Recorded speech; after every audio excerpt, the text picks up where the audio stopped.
Hello बच्चों, career platform आप सबका स्वागत करता हूं। मैं हूं विनोद और आज हम डिस्कस करने वाले हैं factors affecting ROR. Chemical kinetics के अंदर है। देखिए, केमिकल काइनेटिक्स क्लास 12 के स्टूडेंट के लिए काफी इंपॉर्टेंट है और जो भी स्टूडेंट नीट का भी पेपर देंगे या जेई के पेपर देंगे, यहां से क्वेश्चंस काफी बनते हैं। इसीलिए इस चैप्टर को बहुत अच्छे से तरीके से मजबूत कीजिए। देखिए, हम लास्ट क्लास में हमने क्या पढ़ा था, लेक्चर नंबर अगर फर्स्ट देखे केमिकल काइनेटिक्स का, तो उसमें हम यही पढ़े थे कि आरओआर जो है हमारा क्या होता है, रेट ऑफ रिएक्शन क्या होता है केमिकल काइनेटिक्स के अंदर। आज की जो क्लास होगी, फैक्टर अफेक्टिंग आरओआर, कौन कौन से फैक्टर्स हैं जो हमारे रेट ऑफ रिएक्शन को अफेक्ट कर रहा है, यानी उसको इंपैक्ट कर रहा है। तो देखिए, उसके लिए हमने क्या किया है, यहां पे कुछ लिस्ट बताया है। जैसे कंसंट्रेशन ऑफ रिएक्टेंट, रिएक्टेंट के कंसंट्रेशन भी इंपैक्ट करता है। ठीक है, उसकी क्या कंसंट्रेशन है, उसके बाद उसका प्रेशर भी इंपैक्ट करता है, टेम्परेचर इंपैक्ट करता है, इफेक्ट करता है, कैटलिस्ट हो गया, नेचर ऑफ रिएक्टेंट हो गया। और इसके साथ साथ जो है, मैं आप यहाँ पे बता रहा हूँ, नेचर ऑफ आपका ये सबसे ज्यादा इंपॉर्टेंट है। इसमें सबसे ज्यादा जो है हम यही सब पढ़ेंगे। देखिए, सबसे पहला तो कंसंट्रेशन, ठीक है, उसके बाद आपका प्रेशर, सबसे इंपॉर्टेंट है टेम्परेचर फैक्टर, और हम कैटलिस्ट का जो फैक्टर है ये दोनों फैक्टर ज्यादा इंपॉर्टेंट है। टेम्परेचर यहीं से हम पढ़ेंगे आरएनएस इक्वेशन, जहां पे हम आरएनएस इक्वेशन को पूरी तरह से डिस्क्राइब करके उसको पूरा बताएंगे क्या है। उसके बाद कैटलिस्ट, जहां पे हम एक्टिवेशन एनर्जी को लो करके, ठीक है, कैटलिस्ट जैसे डालते हैं एक्टिवेशन एनर्जी को लो कर देता है और रिएक्शन का पाथ जो है अल्टर हो जाती है, यानी ठीक है। नेचर ऑफ द रिएक्टेंट, उसके बाद ओरिएंटेशन ऑफ रिएक्टिंग मैग्नेट, उसके बाद जो है रिएक्टिंग स्पेसीज, उसके बाद surface area, intensity of light, nature of solvent, ये सारे फैक्टर्स हैं जो रेट ऑफ रिएक्शन को क्या करता है, इफेक्ट डालता है। ठीक है, तो इसका पूरा डिटेल में देखिए, आपका पॉइंट तो कई है, लेकिन उसमें जो जो इंपॉर्टेंट है वो सारा मैं आपको डिस्कस कर देता हूं। ये आपके 12th का जो पेपर होगा उसमें भी क्वेश्चंस पूछते हैं, तो आप वहां पे अच्छे से जवाब दे देना उसको। ठीक है, या नीट जेई पे तो डायरेक्ट क्वेश्चंस आते हैं यहां से। तो चलते आगे बढ़ते हैं बच्चे।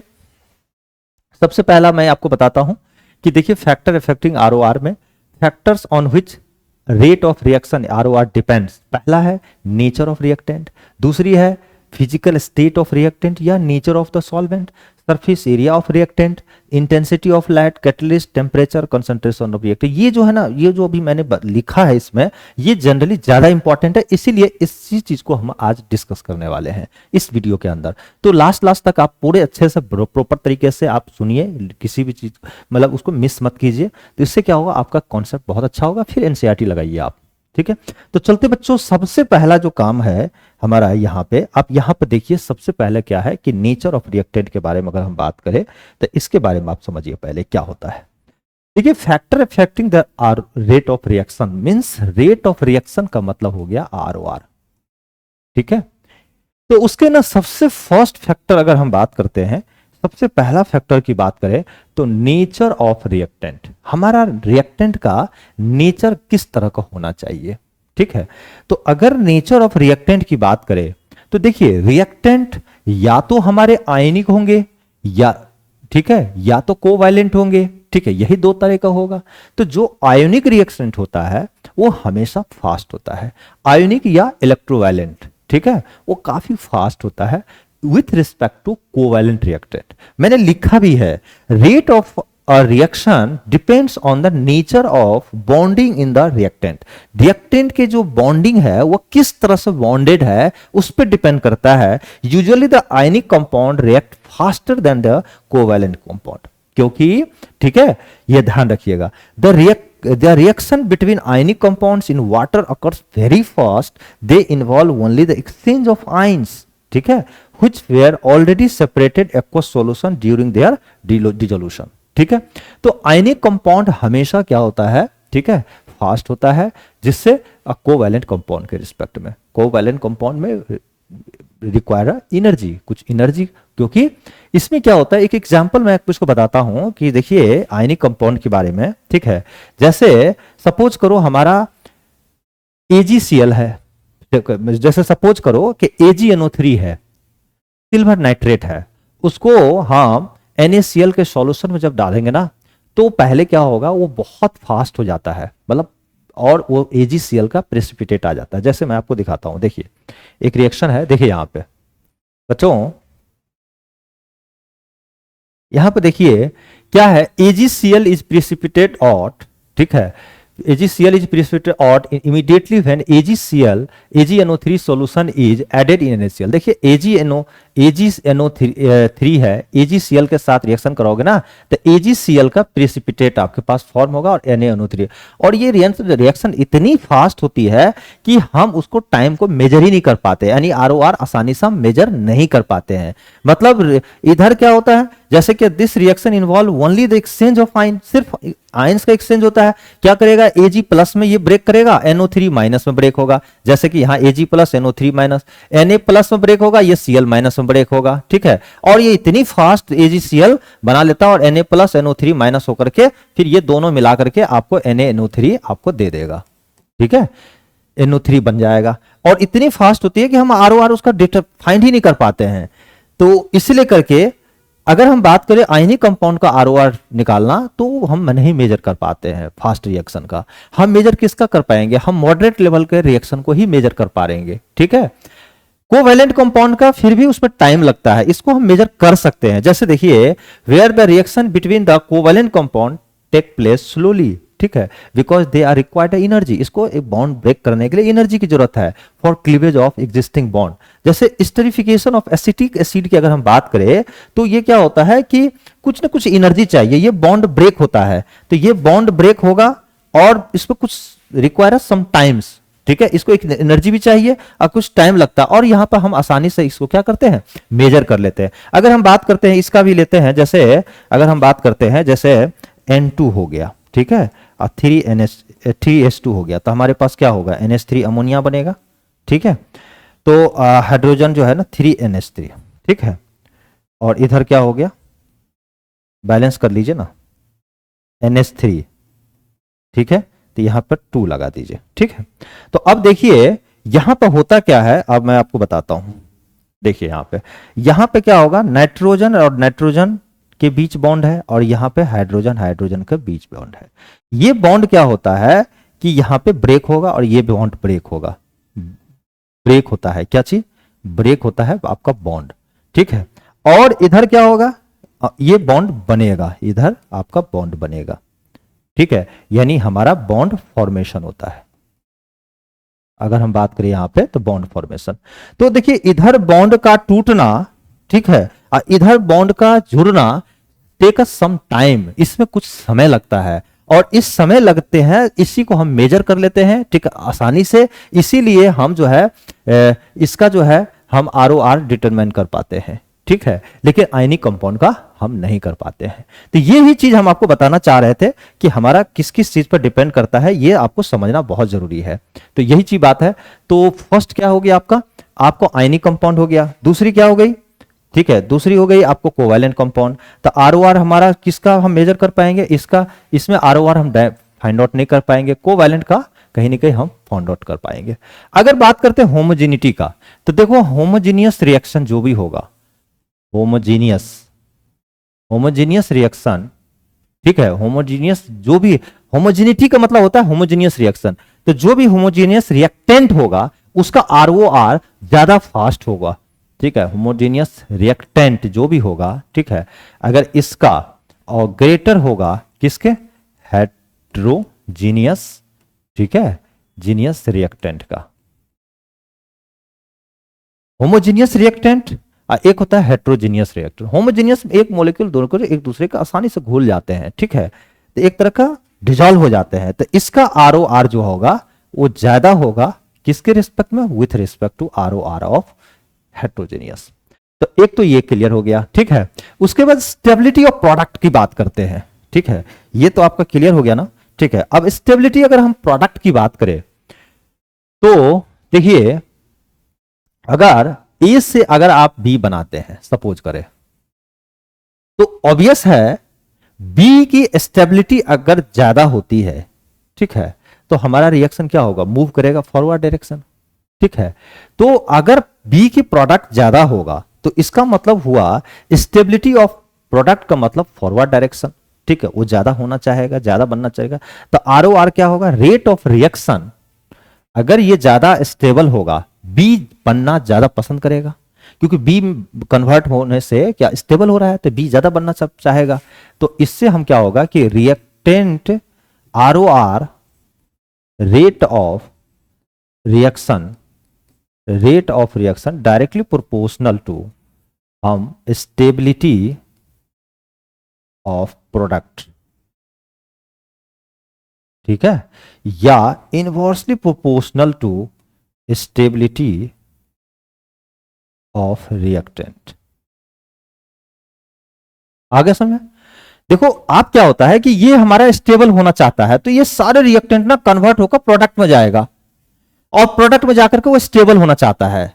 तो जब हम प्रोडक्ट की स्टेबिलिटी ज्यादा होगा तो ROR हमारी फास्ट हो जाएगी, यानी रेट ऑफ रिएक्शन क्या होगा, फास्ट होगा, क्योंकि ज्यादा से ज्यादा भाई जाओ जाओ जाओ फॉरवर्ड डायरेक्शन में जाओ, ठीक है। लेकिन अगर हमारी इनवर्सली प्रोपोर्शनल रिएक्टेंट, अब ये हमारा ज्यादा फास्ट नहीं है, मतलब ये इनस्टेबल है, स्टेबल ज्यादा नहीं है, तो इसलिए करके हमारा इधर की तरफ मूव करेगा, ठीक है। तो ROR जो है स्टेबिलिटी ऑफ प्रोडक्ट या इनवर्सली प्रोपोर्शनल ऑफ रिएक्टेंट हमारा ज्यादा स्टेबल नहीं है, इसीलिए हमारा फॉरवर्ड डायरेक्शन में जाएगा, यानी बी बनना पसंद करेगा। तो इसी बात को मैंने लिखा है कि rate of reaction depends on the nature of bonding, यही बात को मैंने लिखा है कि वो बॉन्डिंग पे भी डिपेंड करता है कि क्या बनना चाहता है, ठीक है। तो हमारे पहला तो नेचर ऑफ रिएक्टेंट पे ionic bond, covalent bond, homogeneous और स्टेबिलिटी ऑफ 4 पॉइंट पे हमने डिस्कस कर लिया। चलते हम नेक्स्ट पॉइंट पे हम डिस्कस करते हैं, ठीक है। अब जैसे देखो फिजिकल स्टेट ऑफ नेचर क्या है, पहला फिजिकल स्टेट क्या होता है, अब समझिए। देखिए फिजिकल स्टेट अगर हम बात करें तो या तो आपका सॉलिड हो सकता है, या लिक्विड होगा, या गैस होगा, ऑब्वियस है। फिजिकल स्टेट में तो यही तो होता है, फिजिकल स्टेट का मतलब ही यही होता है हमारा, ठीक है। हाँ एक चीज और मैं आपको बता देना चाहता हूं फिजिकल स्टेट से पहले की बात, जैसे अगर हम फिजिकल स्टेट से पहले फर्स्ट पॉइंट में, जैसे हमारे पास अभी हमने क्या बताया था कि ROR डायरेक्टली प्रोपोर्शनल होता है किस पे, डायरेक्टली प्रोपोर्शनल होता है स्टेबिलिटी ऑफ प्रोडक्ट, यही ना, स्टेबिलिटी ऑफ प्रोडक्ट पहले, उसके बाद हम फिजिकल वाला पढ़ेंगे।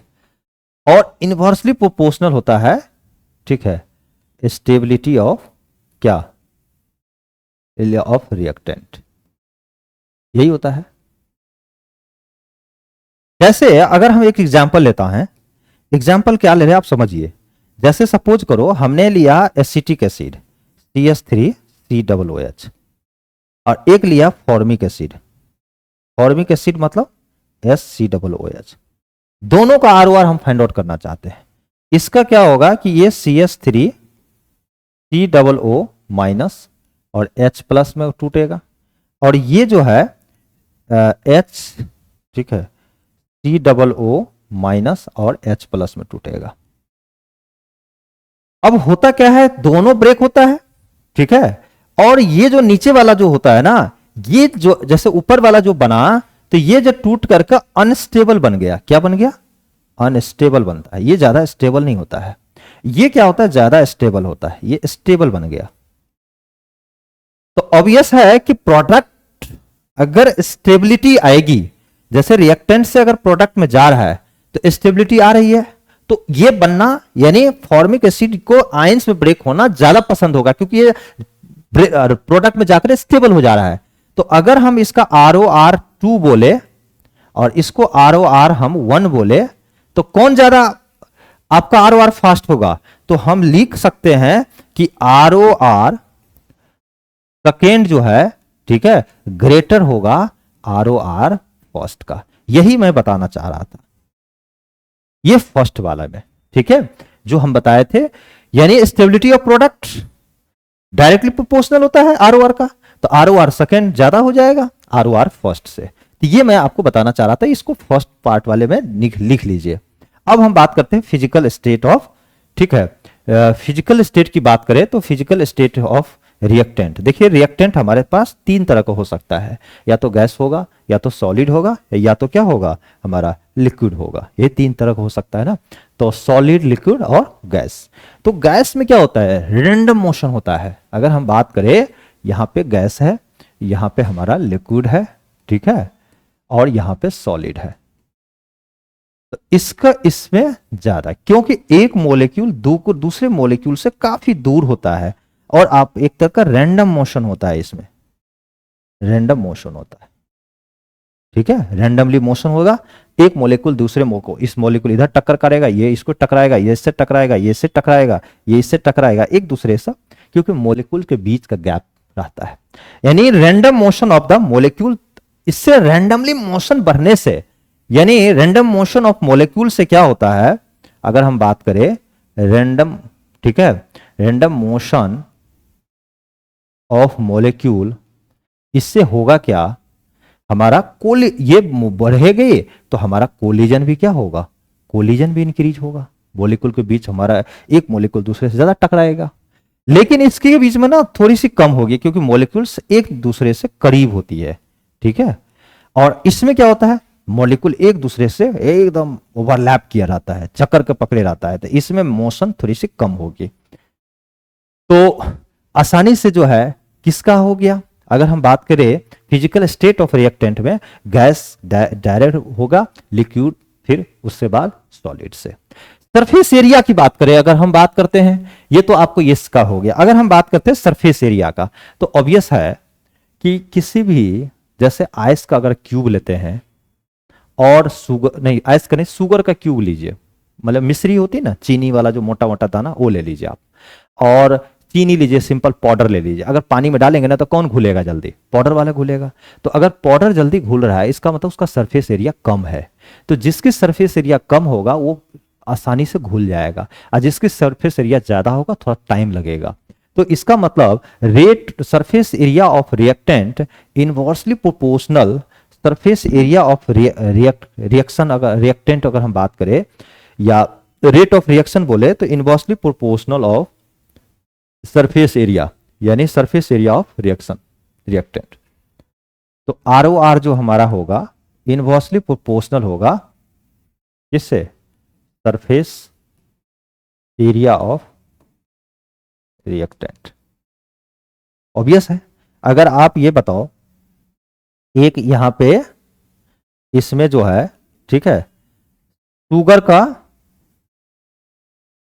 पाउडर डालो, इसमें अगर आपका वाटर है सपोज करो, और एक और लेता हूं मैं यहां पे शुगर क्यूब डालो, छोटे छोटे जो है ना दाने डालो, इसमें वाटर है आपका इधर से, तो इसमें डालोगे तो दाना तो इतना इतना बड़ा दाना होगा, तो ये घुलने में टाइम लगेगा। इसमें क्या है, पाउडर है, तो पाउडर आपने डाला तो ये आसानी से होगा, ये सोलेबल हो जाएगा, सोलेबल होगा क्विकली, बहुत फास्ट होगा। इसमें क्या होगा, घुलने में टाइम होगा, टेक सम टाइम, इसमें कुछ टाइम लगेगा घुलने में। तो क्या हुआ, सरफेस एरिया ज्यादा हुआ तो हमारा घुलने में टाइम ज्यादा लगा, यानी ROR क्या हुआ, हमारी स्लो हो गई। अगर इसमें सरफेस एरिया कम हो गई, भाई ये देखो, अभी हम क्यूब बना रहे हैं, इसका सरफेस एरिया, ठीक है, ये अगर है तो इसका सरफेस एरिया क्या है, सरफेस एरिया अगर बात करें तो सरफेस एरिया ज्यादा है। अगर हम इतना बड़ा छोटा दाना ले रहे हैं तो इसका सरफेस एरिया क्या है, सरफेस एरिया इसके रिस्पेक्ट में तो कम ही है ना, तो इसको घुलने में समय लगेगा। आगे समझ में, तो ये ध्यान रखना है, ठीक है, यहां तक क्लियर है। उसके बाद लिखिएगा इंटेंसिटी ऑफ लाइट पे भी डिपेंड करता है, ये भी आपको याद रखना होगा। Next factor, intensity of light. Intensity of light का मतलब होता है फोटोन। क्या होता है, फोटोन। इंटेंसिटी, अगर हम बात करें H2 प्लस Cl2, इसको रिएक्शन कराएंगे तो हमारे क्या होगा, HCl बनेगा, 2HCl बनेगा। H2 प्लस, H2 भी गैस है, Cl2 भी गैस है, नहीं ये भी गैस है, HCl भी हमारा गैस है, ये भी गैस बना। दोनों का जब हम रिएक्शन करते हैं, ठीक है, some reaction are photosynthesis, light sensitive या फोटो केमिकल रिएक्शन, ठीक है। ये क्या होता है, ये रिएक्शन इतनी आसानी से नहीं होगी, इसमें आपको पैकेट्स ऑफ एनर्जी देनी पड़ेगी, एक तरह से hν एनर्जी आपको देना पड़ेगा। ये फोटोन, क्या देना पड़ेगा, फोटोन, पैकेट्स ऑफ एनर्जी, एक तरह से फोटोन है। ये क्या है, ये फोटोन बोलते हैं, फोटोन बोलते हैं। फोटोन का स्पेलिंग PHOTON। फोटोन, एक तरह का पैकेट्स ऑफ एनर्जी। ये कहां से आती है? सन से आती है। कहां? ये सन है ना, ठीक है, तो ये सन है, यहां से एनर्जी है, पैकेट ऑफ एनर्जी, यहां पे फोटोन लगे, एच न्यू मतलब फोटोन होता है। ये एनर्जी अगर आपको इसको मिलेगी, यानी इंटेंसिटी ऑफ लाइट अगर हमारा बढ़ता है तो फोटोन क्या होगा? फोटॉन्स हमारी बढ़ेगी, यानी एच न्यू की हमारा क्या होगा? इंक्रीज होगा। लाइट जितनी ज्यादा पड़ेगी सन से उतनी हमारा फोटोन यानी हमारी बढ़ेगी, उतनी इंटेंसिटी ऑफ लाइट पड़ेगी, ये इतनी जल्दी रिएक्शन हमारा ROR क्या होगा? उतनी फास्ट होगी। तो अब बताओ, यानी ROR हमारा डायरेक्टली प्रोपोर्शनल हो गई इंटेंसिटी ऑफ लाइट से। इंटेंसिटी ऑफ लाइट पे के इंटेंसिटी पे भी हमारा ROR डिपेंड करता है, ये आपको ध्यान रखना पड़ेगा। यानी number of photon, number of क्या होगा? फोटोन, ठीक है। इंटेंसिटी ऑफ लाइट का मतलब होता है नंबर ऑफ फोटॉन्स, इस पे डिपेंड, ये इंक्रीज होगी तो ROR भी आपका इंक्रीज होगा। समझ रहे बातों को? ROR इंक्रीज होगा, इंटेंसिटी इंक्रीज होगा, तभी तो ROR इंक्रीज होगा। तो इस पे भी हमारा डिपेंड करता है। नेक्स्ट अगर हम बात करें बच्चों कैटलिस्ट पे, देखो ये भी बहुत बड़ा फैक्टर है। अब ये क्या है आप समझिए। देखिए हमारा रेट ऑफ रिएक्शन, ठीक है, इस पे क्यों डिपेंड करता है? देखो कैटलिस्ट सबसे बड़ी फैक्टर है हमारे लिए। कैटलिस्ट क्या है? सबसे इंपॉर्टेंट फैक्टर क्या है? अब ये समझिए। देखिए एक चीज मैं आपको बता देना चाहता हूं, कैटलिस्ट क्या करता है? रिएक्शन को डिस्टर्ब नहीं करता, किसी भी तरह को उसको उसमें पार्टिसिपेट भी नहीं करता, रिएक्शन को इनहैंस कर देता है। मतलब जो काम 4 घंटे में हो रहा था, थोड़ी सी कैटलिस्ट डाल दी, वो काम 10 मिनट में हो गई। तो कैटलिस्ट क्या करता है? रिएक्शन को तेज कर देता है विदाउट इन्वॉल्विंग, बिना इन्वॉल्व किए हुए। अब देखिए कैटलिस्ट ये भी बहुत बड़ा फैक्टर है हमारे लिए। यानी catalyst is a substance which alter the rate of reaction without being the consume या without undergoing any chemical change during the reaction. बिना डिस्टर्ब किए हुए है, बिना कुछ केमिकल रिएक्शन में पार्टिसिपेट किए हुए है, क्या करता है? वो रिएक्शन को फास्ट कर देता है। फास्ट कैसे होता है मैं बताता हूं। अभी देखिए यहां पे अगर हम बात करें पोटेंशियल एनर्जी रिएक्शन कोऑर्डिनेट का, अगर हम ग्राफ करें, ठीक है, तो देखिए यहां से ये हमारी ग्राफ जो है ये एक्टिवेशन एनर्जी अभी का है सपोज करो। तो इस समय रिएक्शन जो है हमारा हो नहीं रहा था, जल्दी जल्दी धीरे धीरे हो रहा था क्योंकि एक्टिवेशन एनर्जी बहुत ज्यादा है। जैसे इसमें कुछ कैटलिस्ट दिए, कैटलिस्ट देने के बाद इस एक्टिवेशन एनर्जी के ग्राफ को नीचे गिरा करके देखो यहां आ गया, ठीक है। अब ये यानी इतना जो गैप ये नीचे जो डाउन हो गया, तो एक्टिवेशन एनर्जी जैसे डाउन हुआ रिएक्शन हमारी फास्ट हो गई। तो यानी क्या हुआ? रास्ता को बदल दिया एक्टिवेशन एनर्जी। यानी ई डैश, अगर हम यहां से यहां तक ई ए डैश बोले और यहां से ई ए बोले तो ये हमारा लेस हो गया ना इससे, तो एक्टिवेशन एनर्जी हमारी घट जाती है कैटलिस्ट डालने से और रिएक्शन हमारा फास्ट हो जाता है। तो वही काम करता है। A catalyst increase the rate of reaction by providing a new path with lower activation energy E A dash for the reaction. In case of reversible reaction, अगर हम बात करें बच्चों यहां पे, in case of reversible reaction the catalyst lower the activation energy of both forward and backward reaction to some extent and help attaining the equilibrium quickly. From the diagram, when catalyst increase the rate of forward reaction, it also rate of backward reaction. ठीक है।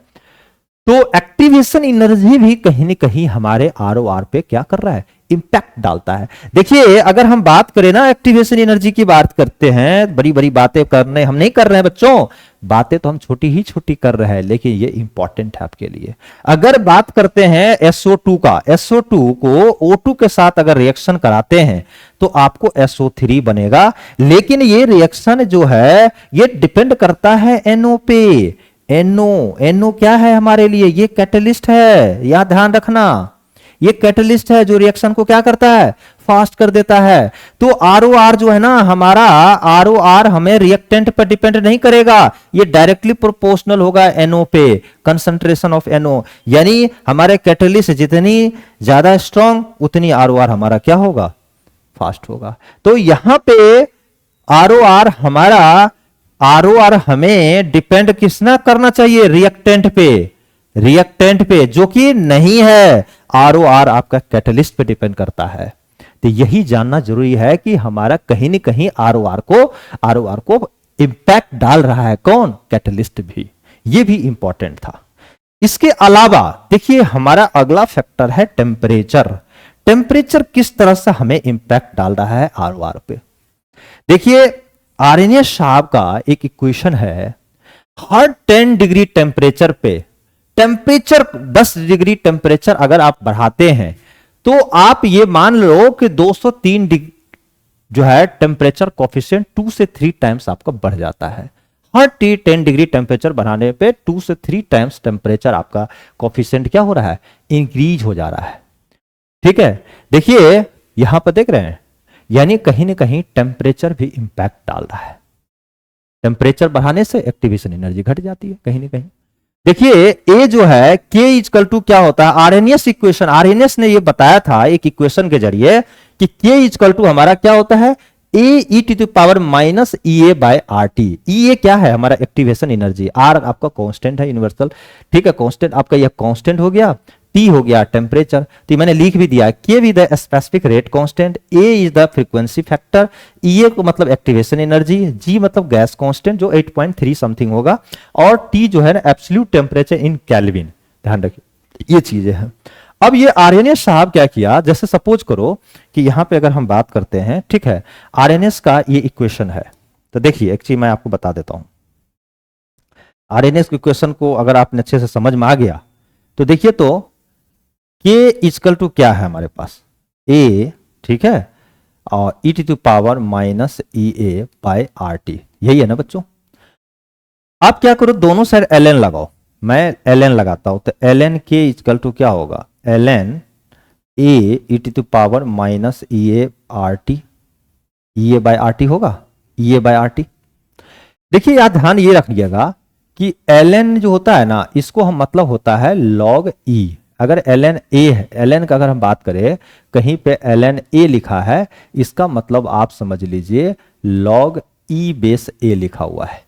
अब log E base यानी ln का मतलब हुआ कि ln A है, इसका मतलब log अगर हम बात करते हैं यहां पे log अगर हम बात करते हैं E बेस A को, तो 2.303 log बेस 10A, ये रिलेशन होता है, ध्यान रखिएगा।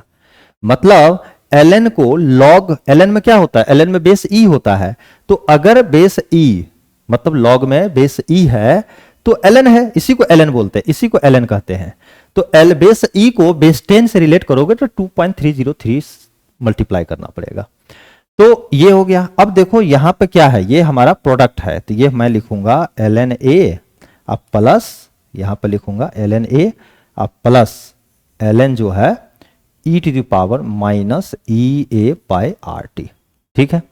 अब ln A तो ऐसे ही रहने दो, तो ln A तो हमारा ऐसे ही रहेगा, अब प्लस ये देखो पावर जो है ना आगे आ जाएगा, तो माइनस क्या होगा, माइनस EA बाय RT, ये लिख दिया। और यहां पे ln का मतलब यहां पे E हो गया। अब देखो ln E को हम कैसे लिखेंगे, देखो यहां पे मैं बता देता हूं, ln कहीं E लिखा है ना, तो ये समझ लो log है, log बेस E, इसका मतलब 1 हो जाता है। ln का मतलब क्या हुआ, बेस E है, तो E log E और E यानी 1 हो जाता है, तो ये तो 1 हो गया, तो हमारा हो गया ln A minus EA by RT, ठीक है, और ये हो गया ln K, ये तो हमारा हो गया। अब बताओ इसको मैं ऐसे लिख सकता हूं, ln K equal to minus, ठीक है, minus ln K equal to minus EA by, ठीक है, R, ठीक है, इंटू 1 बाय T अब प्लस ln A, ये लिख सकता हूं। तो ये देखो ये हमारा क्या है, y equal to mx plus c है, यही तो है हमारा, इसी स्ट्रेट लाइन का ग्राफ है, जहां पे m की वैल्यू क्या हो जाएगी, m की वैल्यू हो जाएगी माइनस EA बाय R, ठीक है, m की वैल्यू, और c की वैल्यू क्या हो जाएगी, c हो जाएगा ln A, ठीक है। तो अगर हम ग्राफ खींचे, यहां पे अगर हम बात करें ग्राफ की, तो इधर आप दे दो 1 बाय T का ग्राफ, क्या दे दो 1/t, यानी 1/t। इधर ले लो ln का ग्राफ, ln क्या है, ln k का ग्राफ, ln k का ग्राफ। तो ln k वर्सेस 1/t का अगर हम ग्राफ खींचे तो देखिए तो स्लोप हमारा -EA/r है। निगेटिव स्लोप का मतलब ऐसे है, तो इसका जो स्लोप होगा ये होगा -EA/r, ठीक है। और यहां जो कटेगा ये वाला जो पॉइंट होगा ये होगा ln a, यहां पे ln a होगा और यहां 1/t का ग्राफ होगा, यानी हमारा निगेटिव स्लोप होगा। समझ रहे बातों को? तो 1/t के साथ हमने ग्राफ खींचा। हम हो सकता है कि RT के रेफरेंस में ग्राफ खींचे तो हमारा उस तरह से ग्राफ होगा, ठीक है। तो अभी मैं आपको बता रहा हूं आगे का, तब पता चलेगा। जैसे इधर एक देखिए ग्राफ, यहां पे देखिए, अभी हमने क्या बताया आपको, यही तो बताया। क्या बताया हमने यही बताया ln k is equal to क्या आया था -EA/, ठीक है, r, ठीक है, 1/t, यही तो था ना, और प्लस ln a, यही ग्राफ था। अब हम क्या करते हैं, अगर हम इस चीज को, ग्राफ को, अगर हम इसको ln को लॉग में ले आते हैं तो 2.303, ठीक है, log k equal to -EA/RT, ठीक है, प्लस 2.303 log a, बेस यहां 10 है, यहां भी बेस 10 है, इसमें कन्वर्ट कर सकते हैं। तो अब ये बताओ बच्चों कि अगर हम बात करें log k का बेस 10 में, तो इससे डिवाइड करो तो क्या हो जाएगा -EA/2.303, ठीक है, r, ठीक है, और t प्लस इसमें भी डिवाइड करोगे ना तो आपका log बेस 10e, ये भी हो सकता है। तो इसका मतलब ये हुआ कि हमारा log k equal to -EA/r, -EA/2.303r into 1/t plus log base 10a। जैसे ग्राफ खींचा तो देखो तो ये y हो गया और ये वाला जो पार्ट हो गया ये mx हो गया, अब प्लस c हो गया। तो अगर हम ग्राफ खींचे, ठीक है, तो हमारे पास m कितना हो गया, m हो गया -EA/2.303r, ठीक है। और तो अगर हम इस साइड देखो, यहाँ दो फैक्टर है, एक फैक्टर क्या है, एक फैक्टर तो 1/t है, एक फैक्टर 1/k है। तो इसको y एक्सिस पर रख दिया हमने, y एक्सिस पर रख दिया log के, इधर 1/t को हमने इधर x एक्सिस पर डाल दिया, ये ठीक है 1/t। ये दोनों का जब ग्राफ खींचेंगे तो हमारे पास देखो -EA/2.30 r आ गया ये, और क्योंकि निगेटिव स्लोप बता रहा है हमारा, ठीक है, यानी हमारा, और y इंटरसेप्ट कितना होगा, यानी y एक्सिस पर c का वाला कितना क्या log a, यानी हमारा पास c इक्वल हो गया log a, जो कि यहां पे कट करेगा। ये दूरी यहां से लेकर के यहां की दूरी आपका log a है। समझ में आ गया? तो ये भी ज्यादा जरूरी है जहां पे एक्टिवेशन एनर्जी की जरूरत है, ठीक है, यहां पे। और उसके साथ साथ आपको एक चीज और ध्यान रखना पड़ेगा आपको, देखिए मैं आपको बता रहा हूं, जैसे देखिए यहां पे अगर इसका डेरिवेशन के साथ अगर आप देखेंगे ना, तो अगर हम बात करते हैं डेरिवेशन का, तो देखिए यहां पे मैंने आपको बता दिया है, यहां पे आरएनएस इक्वेशन यूज करने के लिए 2 बार लॉग के वैल्यू लेंगे, T1 टेम्परेचर और T2 टेम्परेचर पे। तो हमारे पास आरएनएस इक्वेशन के लिए याद रखिएगा, आरएनएस इक्वेशन आप याद रखिएगा, log K2/K1, ठीक है, इजकल टू होता है EA/2.303r, ठीक है, और 1/T1 माइनस 1/T2, ठीक है। ये फॉर्मूला हमेशा याद रखना है आपको।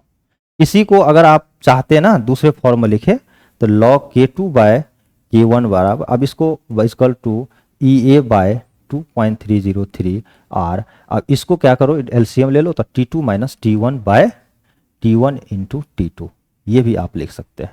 तो ये आरएनएस इक्वेशन से क्या होगा पेपर में कि K2 K1 दे देगा और T1 T2 दे देगा, टेम्परेचर हमेशा केल्विन में मेजर करके रख करके एक्टिवेशन एनर्जी को बोलेगा EA आप हमेशा फाइंड आउट करो। बहुत बार पूछता है एक्टिवेशन एनर्जी निकालने के लिए, ये ज्यादातर तो सीबीएसई में क्वेश्चंस बहुत आते हैं, जो बोर्ड का पेपर देंगे ना उन बच्चों के लिए काफी इंपॉर्टेंट है। तो इसको थोड़ा सा ध्यान से अच्छे से पढ़िए। आरएनएस इक्वेशन मैंने लिख भी दिया है यहाँ पे ये ध्यान रखिएगा, ठीक है। तो बच्चों यहाँ पे ग्राफ भी हमने डिस्कस कर लिया। अब है लास्ट का जो टर्म है हमारा कंसंट्रेशन का टर्म है। देखिए generally ROR increases on increasing the concentration of reactant. Obvious है, हमारे पास अगर ROR की अगर हम बात करें कि अगर रिएक्टेंट सपोज करो हमारे पास, हाँ हमारे पास A है और A से अगर हम B बनाएंगे तो इसकी कंसंट्रेशन, अगर कंसंट्रेशन ऑफ रिएक्टेंट अगर हम बात करें रिएक्टेंट का इंक्रीज करेंगे तो रिएक्शन इधर होगा, यानी फॉरवर्ड डायरेक्शन में। रिएक्शन क्या होगा? फॉरवर्ड डायरेक्शन नहीं, फॉरवर्ड डायरेक्शन होगा। कंसंट्रेशन इंक्रीज होगा तो हमारा प्रोडक्ट क्या होगा? ज्यादा से ज्यादा बनेगा। प्रोडक्ट जो है कि हमारा ज्यादा बनेगा, नहीं ज्यादा बनेगा, ये ज्यादा बनेगा। तो रिएक्टेंट का कंसंट्रेशन बढ़ाओगे तो ऑब्वियस इसके कंसंट्रेशन अप हो गई तो प्रोडक्ट राइट साइड में मूव करेगा। अगर हम प्रोडक्ट के कंसंट्रेशन मूव ज्यादा करेंगे तो हमारे रिएक्शन बैकवर्ड साइड में मूव करेगा। तो कंसंट्रेशन पे भी हमारा ROR डिपेंड करता है। और यहीं तक हमको पता चल चुका है कि हमारी कौन कौन सी फैक्टर्स हैं जो reaction rate of reaction ROR को इंपैक्ट डालता है। बच्चों बहुत अच्छे से आपने आपका कॉन्सेप्ट क्लियर हुआ होगा, ठीक है। अब अगर कॉन्सेप्ट क्लियर हो गया तो अब हम कुछ MCQ क्वेश्चंस कर लेते हैं फटाफट और देखते हैं कि आपके क्वेश्चंस बन रहे हैं या नहीं बन रहे। देखो बच्चों सबसे पहला कह रहा है कि which factor can decrease the rate of reaction, ठीक है। हमारा कौन सा फैक्टर है जो रेट ऑफ रिएक्शन को डिक्रीज करता है, ठीक है। देखिए increase in temperature, high concentration of reactant, low activation energy, high pressure, use the positive catalyst. तो हमारा जो रेट ऑफ रिएक्शन को डिक्रीज करता है वो हाई कंसंट्रेशन ऑफ रिएक्टेंट, ठीक है। यानी which factor decrease the rate of chemical reaction, high concentration of, ठीक है, रिएक्टेंट। दूसरा है factor affect the rate of chemical reaction include which of the following. कौन से फैक्टर अफेक्ट करता है? तो देखो weight of the reactant, colour of the reactant, concentration of product, temperature, कौन सा फैक्टर? तो हम लिखेंगे टेम्परेचर। नेक्स्ट है कि which of these does not influence the rate of reaction। कौन सा ऐसा है जो इन्फ्लुएंस नहीं कर रहा है rate of concentration of reactant? Obvious है, टेम्परेचर भी हमारा है, सरफेस एरिया भी है। तो chemical nature of the product ये हमारा नहीं होगा आंसर, ठीक है। तो chemical nature option number D is correct. तो बच्चों यहां से हमने कंप्लीट किया इस पार्ट को और आई होप, मुझे आशा है कि आपको बहुत अच्छे से समझ में आया होगा। खैर फिर भी अगर कभी आप चाहते हैं कि सर हम पढ़ना चाहते हैं आपसे, यानी आपकी क्लासरूम प्रोग्राम लेना चाहता हूं आपके इंस्टीट्यूट में आकर के, तो बच्चों हमारा ना दिल्ली में अभी कई जगह सेंटर है। जैसे मैं एक एग्जांपल दे दिया हूं, जैसे छतरपुर हो गया, महरौली, हौज खास और महिपालपुर में भी मैं चला रहा हूं। ऑफलाइन सेंटर हमारा है, या ऑनलाइन भी आप हमसे पढ़ सकते हैं। तो आप इस नंबर पे कॉल कीजिए, दोनों नंबर है हमारा, या व्हाट्सअप कर दीजिए, ठीक है। और हमसे बातचीत करके, ठीक है, आप अपना क्लास ज्वाइन कर सकते हैं हमारे ऑनलाइन ऑफलाइन दोनों मोड में। क्योंकि अगर आप दिल्ली हैं तो ठीक है, दिल्ली से बाहर है तो आप ऑनलाइन पढ़ लीजिए, ठीक है। तो जेई और मेंस और एडवांस साथ साथ नीट या 11th या 12th ये सभी बच्चों के लिए काफी बेनिफिट होगा, ठीक है। तो thank you, wish you all the best, career platform. Thank you, Vinod Kumar.